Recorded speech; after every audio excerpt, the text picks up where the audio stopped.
Good day everyone, I am Ken Chubangrita.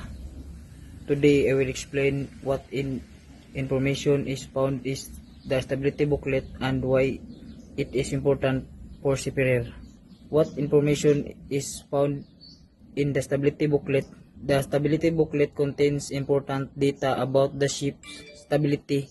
It includes ship's hydrostatic data, show, displacement, TPC and KM.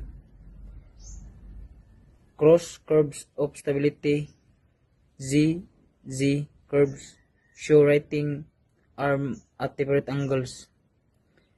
Lead ship data, weight and center of gravity of the empty ship.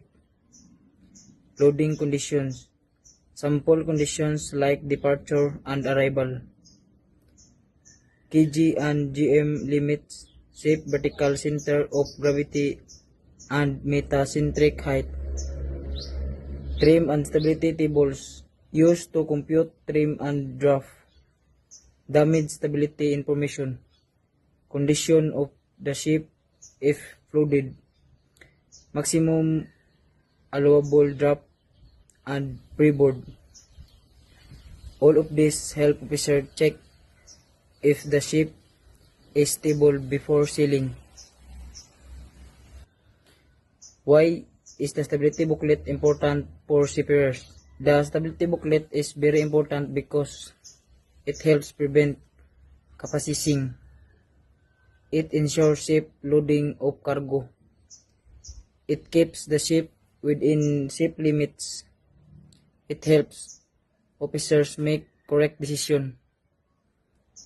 It is required by maritime regulations. Without this booklet, the ship may become unstable and dangerous.